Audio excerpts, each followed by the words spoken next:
예, 야외 예배 우리 지내고 나서 좀 여파가 남았지요. 달리 여파가 아니라 신나게 잘 먹고 또 신나게 즐기고 함께 너무 아름다운 또 시간을 가족들이 함께 다 보낸 것 같습니다. 집에서 밥을 먹으려니까 그 테이블 위에 즐비하게 놓여진 음식들이 눈앞을 이렇게 소로로 하고 지나가가지고 그 이도 시원찮은 사람이 먹는 건 아직까지 생각이 납니다. 야외 예외에 함께 또 섬기고 봉사한 우리 모든 성도들에게 또 하나님께서 우리 공동체를 위해서 헌신하고 섬기는 또 그 마음을 하나님께서 기쁘시게 받으시고 또 갚아 주실 거라 믿습니다. 참여하신 모든 분들에게 이 말씀의 시작 서두에 앞서 감사의 말씀을 또 드리고 계속해서 우리 찬빛 교회가 아름다운 공동체의 장으로 이렇게 또 잘 달바꿈 되어질 수 있도록 기도해 주시면 감사하겠습니다. 네, 오늘은 이제 로마서 강의 그 5번째 시간을 맞습니다.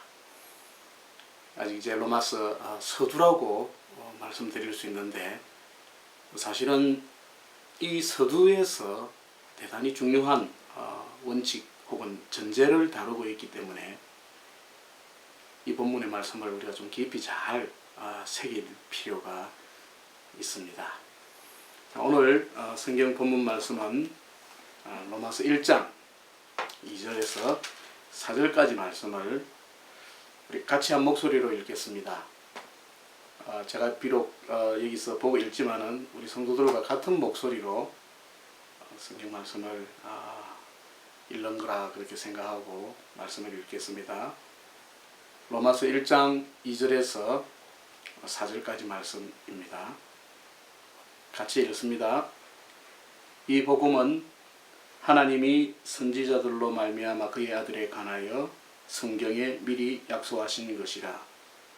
이 아들로 말하면 육신으로는 다윗의 혈통에서 나셨고 성결의 영으로는 죽은 가운데서 부활하여 능력으로 하나님의 아들로 인정되셨으니 곧 우리 주 예수 그리스도시니라.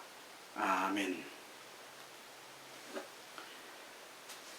우리가 로마서 1장에서 지금 아직까지 4절 말씀을 벗어나지는 않았습니다만은 그동안 한 달 이상 이게 벌써 5번째 이제 강의니까 굉장히 많은 내용들을 사실은 우리가 다루었습니다.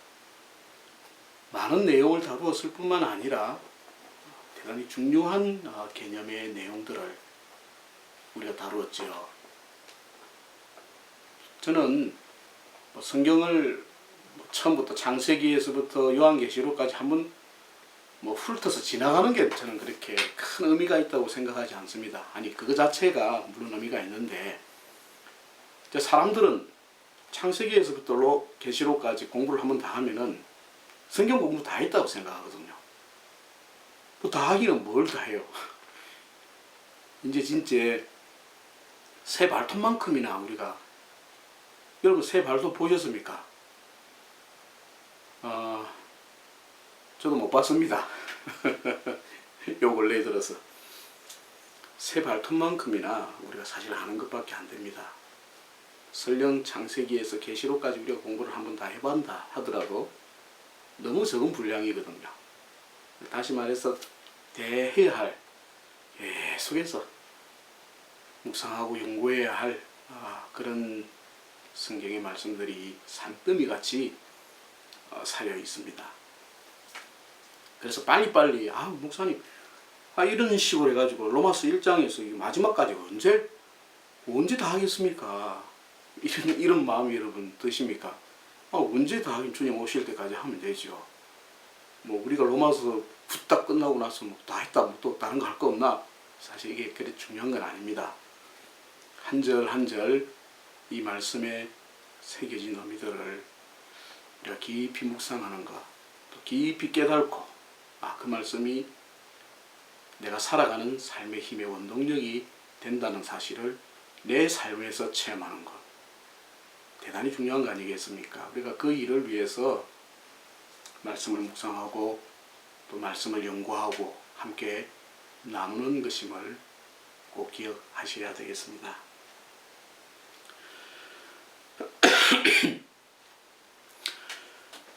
우리가 로마서 1장 우리 서두에서 사도 바울은 자신의 사명을 설명을 했지요.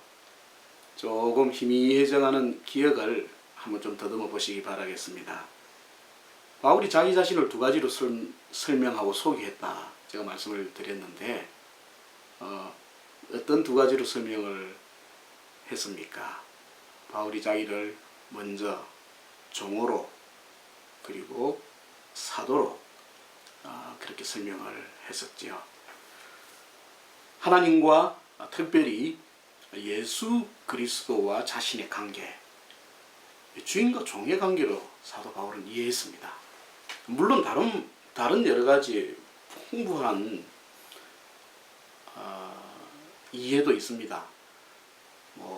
하나님의 자녀이기도 하고 또 궁극적으로는 우리가 신랑 되신 그리스도의 신부이기도 하고 또 친구이기도 하고 아주 밀접한 그런 표현들이 많이 있습니다만은 사도 바울은 자신을 종이라고 여겼습니다. 왜 그럴까요?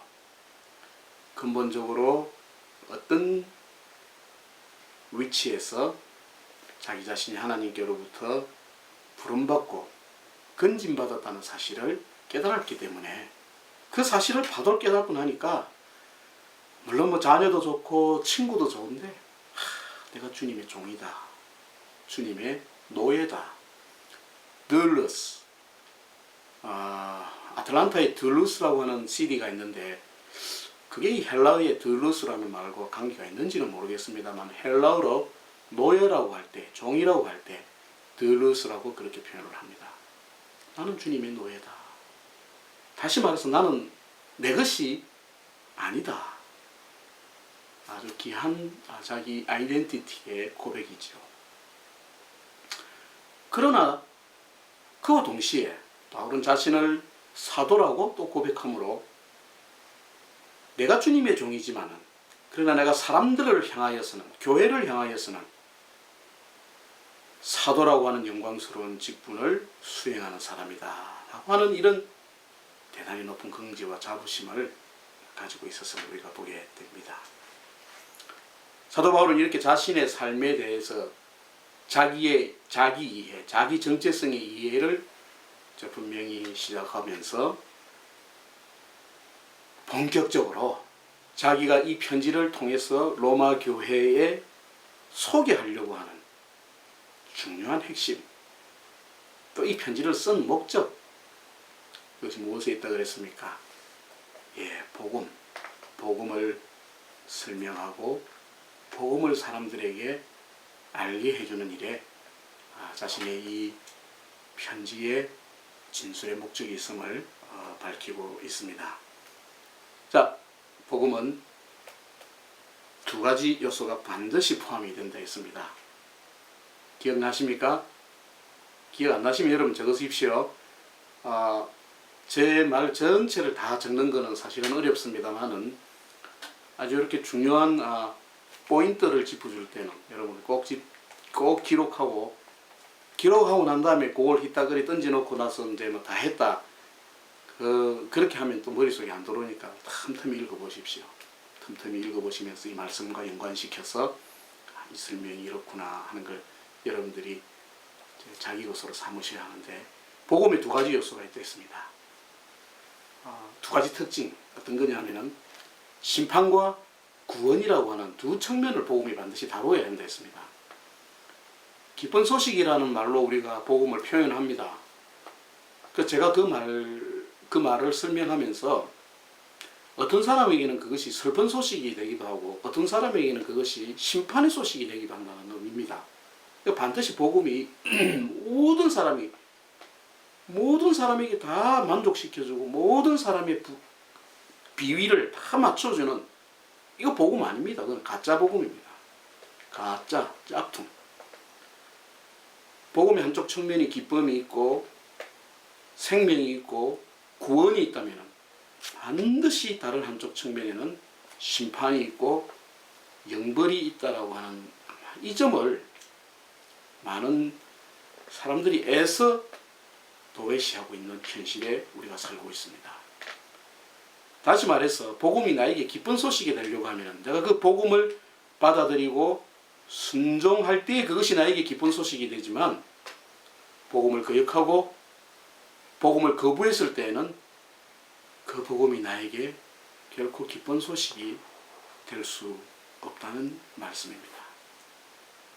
복음의 이 두 가지 측면을 여러분들이 꼭 기억하시면서 때로는 사람들에게 그리스도로 말미암아 그 기쁨과 그 영광과 소망을 이야기해야 할 필요도 물론 분명히 있습니다만은 그러나 반대로 이 복음을 받아들이지 않을 때에 우리의 삶이 얼마나 엄청난 비극으로 끝나게 될 것이라는 것에 대해서도 과감하게 입을 열어서 말할 수 있어야 된다는 말이죠. 기억하십시오. 한국에는 네 가지가 없는 남자가 있다 그랬죠. 남자들이. 제가 왜 이 개콘을 왜 자꾸 이야기하는가 하니까 저는 목회자들이라면은 반드시 개콘을 봐야 된다고 생각합니다. 개콘 애찬론, 웬 개콘 애찬론? 뭐 단지 거기서 어떤 유행어가 있고 뭐 사람들을 막 웃기고 즐겁게 하는 그런 측면이 아니라 저는 그 개그맨들이 매주마다 그 피말리는 아이디어 싸움을 하고 회의를 하고 그리고 많은 팀들이 그 무대에 한번 오르기 위해서 어떤 힘든 일들을 겪는지 다큐멘터리 3일이라고 하는 오늘 제가 프로그램 많이 소개해드립니다.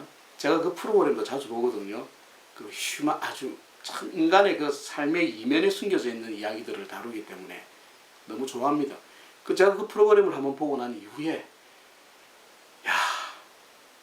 사람들을 웃기기 위해서 여러분 저렇게 몸부림치고 회의를 하고 그 짧은 대사 한 마리를 수백 번을 반복을 하는데 이 목사들은 하나님의 말씀을 전한다고 하면서 개그맨들이 하는 저 정도의 노력도 전하지 않고 기울이지 않고 어떻게 하나님의 말씀을 전하는가. 제가 그 프로그램을 보면서 참 많이 반성을 하게 됩니다. 람지. 개콘 본 사람만 이해하실 수 있겠죠. 자, 그래서 그 프로그램을 유심히 봅니다. 물론 이제 이 현대인들의 웃음 코드라고 하는 게 예전과는 많이 달라졌습니다. 저는 웃으면 복이 와요 세대입니다. 아시죠? 웃으면 복이 와요. 한국에 예전에 70년대에 유행했던 배삼용 씨, 구봉서 씨 이런 분들 나와서 요즘 아마 젊은 세대들이 보면 그 유치해서 못 볼 겁니다. 그 세대 웃으면 복이 와요 세대인데 그 이후에서부터 계속해서 웃음의 코드라는 게 사실은 진화되고 진보되어져 가는 것을 보게 되는데 가끔은 참 예전이 순수했던 예전이 생각이 나기도 합니다만 요즘 너무 이제 이 유머라는 게 독설적이고 또 심지어 정치적으로까지 흘러가는 모습을 보면서 좀 씁쓸한 느낌을 많이 가지긴 합니다만 어쨌든 그게 많은 현대인들이 그것을 보고 즐기고 공감하는 하나의 공감대입니다. 저 역시 이 하나님의 말씀을 전가하면서 우리의 삶의 현실을 가장 적시할 수 있는 삶의 공감대의 한 부분을 찾아내는 사람이지요. 자, 어쨌든 개콘 이야기 그만하고요. 개콘 이야기 하다가 제가 어디까지 이야기했는지 까먹었습니다. 죄송합니다. 람지 한 번 더 했습니다. 자, 복음에 반드시 네 가지가 있어야 된다. 제가 이렇게 이제 말씀을 드리면서 지난주까지 복음의 핵심에 관하여서 설명을 드렸습니다. 자, 잠깐 한번 더 기억해 보십시다. 복음의 네 가지가 첫 번째 하나님이요, 두 번째 선지자죠, 세 번째 순서상으로는 세 번째지만 세 번째 성경이고 네 번째 그의 아들, 이 네 가지 요소가 있습니다. 반드시 복음은 인간적 요소를 담고 있는 것이 아니라 신적인 요소, 그 기원과 그 출발이 하나님께로부터 일어나는 것임을 우리가 알아야 됩니다. 그러니까 인간이 고안하고 인간이 머리 써가지고 연구해서 만들어낸 것이 복음이 아닙니다. 복음은 전적으로 위로부터 하나님이 우리에게 주시는 것이 복음이다. 그래서 하나님이 항상 전제가 되어진다는 것을 꼭 기억하셔야 합니다. 자, 선지자가 거기에 나왔는데요. 선지자는 그 역할이 선포적 역할과 예언적 역할이 있다고 했습니다. 아직까지 여러분들이 이 개념이 좀 잘 잡히시지가 않으실 겁니다. 그래서 오늘 제가 더 간단하게 설명해 드리겠습니다. 하나님의 말씀을 받아서 그대로 이야기하는 것, 그게 선포입니다. 그게 자기 생각을 자기의 뜻을 섞는다든지 그게 다시 해석을 한다든지 이게 아니라 하나님께서 말씀하신 그대로를 전하는 것, 선포지요. 예언은 뭡니까? 하나님께서 주신 그 계시의 영으로서 하나님이 주신 그 말씀을 통하여서, 선포된 말씀을 통하여서 백성들로 하여금 장차 어떤 일에 대하여서 소망과 기대를 가지도록 만드는 것. 즉 그 예언 속에는 하나님께서 선지자의 입을 통하여서 백성들로 하여금 장래에 일어날 그 일들을 기대하고 소망하도록 만드는 그 요소가 선지자의 행위로 예표되어지는 것을 보게 됩니다. 그래서 선포를 잘못하게 되면 엄포가 될 수 있지요. 예언을 잘못하게 되면 점쟁이에 점치는 행위로 전락해 버릴 수가 있습니다. 이런 위험한 요소가 항상 도사리고 있다는 것을 꼭 기억해야 합니다. 그리고 이제 이 성경이라는 것, 왜 하나님께서 선지자들로 말미암아 성경에 약속하셨다. 이게 왜 성경에 약속 안 하셨으면 복음이 안 됩니까? 하나님께서 그냥 말로만 하시고 사람들에게 이 사람 저 사람들에게 자 내가 전하는 말 나가서 이야기해 주라, 그걸로 끝나실 수는 없었겠습니까? 하나님이 그렇게 하시지 않으셨다는 것이죠. 반드시 하나님께서 말씀하신 것을 이 성경에 담아서 역사적인 고정 자료, 증거 자료로 하나님께서 남겨 놓으셨다는 것입니다. 왜 이런 일을 하셨을까요? 사람들로 하여금 변명하지 못하게 하기 위해서입니다. 나는 복음에 대해서 들어본 적이 없습니다. 나는 복음이 뭔지도 모릅니다. 이렇게 많은 하나님의 말씀이 기록된 성경이 얼마나 많은 세계 곳곳에 지금 들어가 있습니까? 어느 누구라도 변명하지 못하도록 하나님께서 이 기록된 문서로 하나님께서 남겨놓으셨다는 점을 우리가 꼭 기억하셔야 합니다.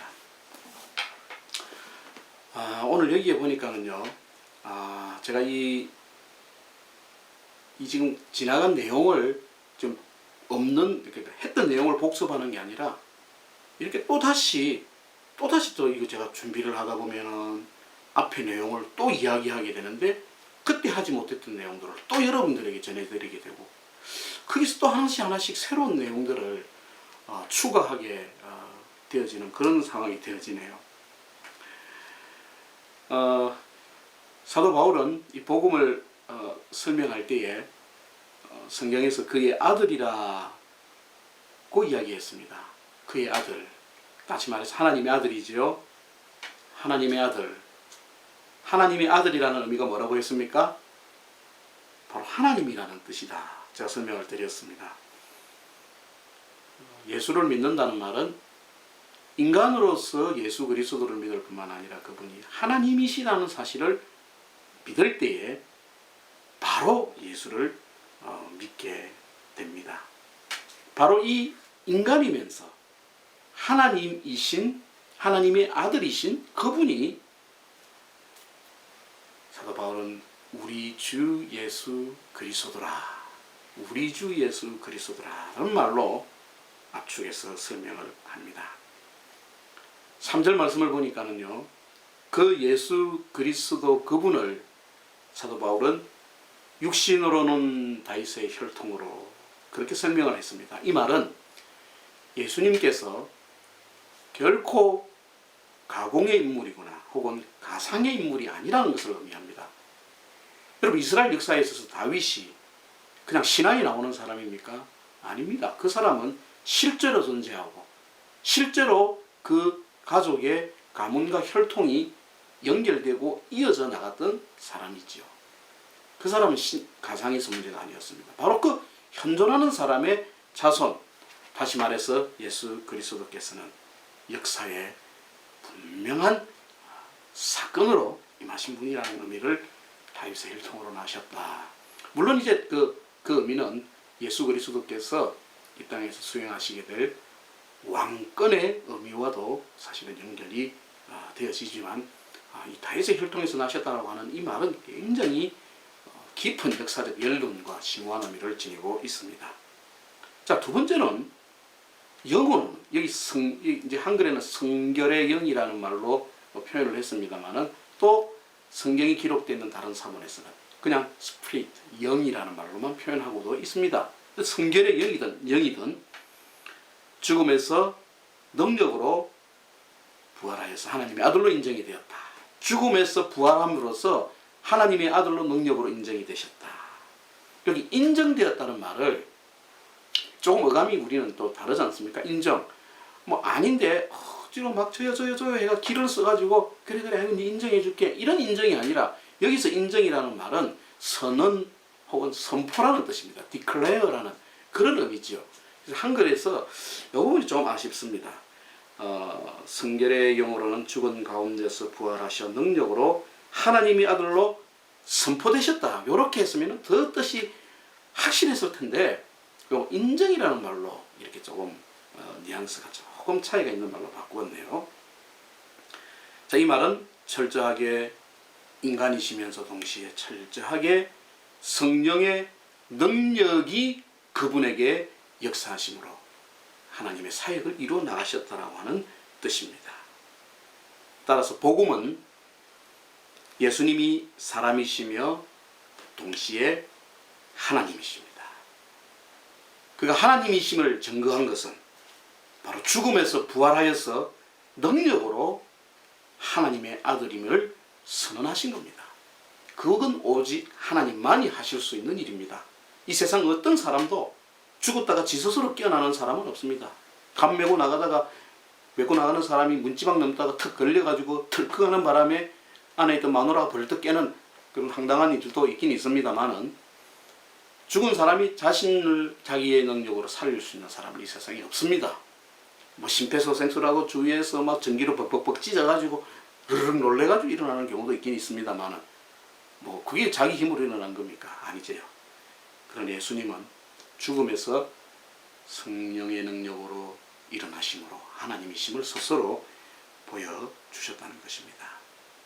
바로 이 복음이 여러분, 믿는 사람에게는 기쁜 소식이 되지만 그 복음을 거부하고 믿지 않는 사람에게는 심판의 소식이 된다는 것을 꼭 기억하십시오. 그래서 여러분, 예수 그리스도가 그리스도인들이 믿음을 가진다고 하는 이 말은 십자가와 부활 그 사건 위에 내 믿음이 놓여 있고 다시 오실 예수 그리스도를 소망하는 것, 이것이 우리의 믿음의 핵심이고 요체입니다. 여러분, 간혹 저 사람 믿음 좋아요. 뭘 보고 이런 믿음 좋다고 이야기합니까?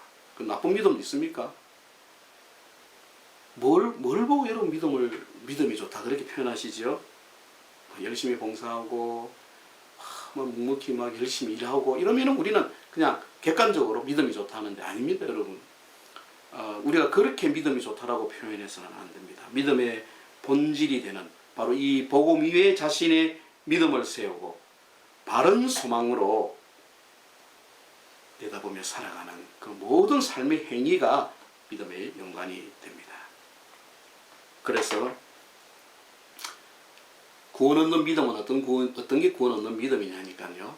바로 이 복음되는 복음이신 그 주 예수 그리스도가 하나님의 아들이지만 동시에 인간의 몸으로 이 땅에 오셔서 내 죄를 사하시기 위해서 십자가에 죽으셨을 뿐만 아니라 또 뭡니까? 죽으심으로 끝나는 것이 아니라 부활하심으로써 하나님의 아들이심을 그 부활을 통하여서 능력으로 선언하시고 동시에 그 부활하신 그 영광스러운 몸으로 다시 오시게 될 것이라고 하는 것을 우리가 확실하게 바라보고 소망하는 것. 이것이 여러분 믿음의 본질입니다. 이 믿음 위에 바로 서 있고 이 확고한 믿음 위에 흔들리지 않을 때, 야, 저 사람 믿음이 좋구나. 믿음이 좋은 사람이야. 그의 삶 속에서 십자가와 부활과 재림이 의미하는 그 사랑과 믿음과 그 소망의 그 응축된 삶의 자세 속에서 나타나는 그 행위, 그것이 아름다운 믿음이고 그것이 덕스러운 믿음이고 그것이 좋은 믿음이라는 의미입니다. 오늘 제가 이 중요한 주 예수 그리스도라고 하는 이 우리의 신앙의 고백, 제가 이것 준비를 했는데 이거 다음 주에 제가 설명을 드리겠습니다. 다음 주에는 노회 주간인데 월요일부터 목요일까지 노회 주간입니다. 제가 그 전에 미리 이 부분 다음 주에 나갈 부분을 여러분들하고 나누기 위해서 미리 녹화를 해놓고 제가 노회에 참여를 하겠습니다. 수요 사랑방 기도회 모임에 차질은 없을 겁니다. 다음 주에는 바로 이 내용을 여러분들이 차에 이걸 붙이고 많이 다니는 사람들도 있는데 과연 이게 무슨 의미인가? 물고기지요. 대충 알죠. 대충 아는데 이 내용을 여러분들하고 한번 다음 주에 깊이 묵상해 보도록 하겠습니다. 여기에 이 한 마리의 물고기 속에 우리 신앙과 믿음의 본질, 핵심, 복음의 정수가 다 담겨져 있습니다. 예, 오늘도 또 이렇게 여러분들과 함께 사랑방 시간을 통해서 복음의 중요한 정수들을 다시 한번 생각해 볼 수 있었던 귀한 시간이 된 것 같았습니다. 여러분 이 밤도 여러분들 집에 돌아가셔서 평안한 밤이 되시고 늘 복음 되신 그 예수 그리스도가 여러분의 심령과 여러분의 가정 속에 충만하게 넘치시기를 주 예수 그리스도의 이름으로 축원합니다. 다음 주 수요일 또 여러분들 기대하시면서 말씀을 또 사모하시고 그렇게 한 주간 잘 보내시고 돌아오는 주일에 이제 팔복 강해 계속해서 진행이 되겠습니다. 긍휼히 여기는 자. 참 어려운 이야기입니다. 아니 내용이 어려운 내용이 아니라 말씀하기가 참 어려운 힘든 이야기입니다.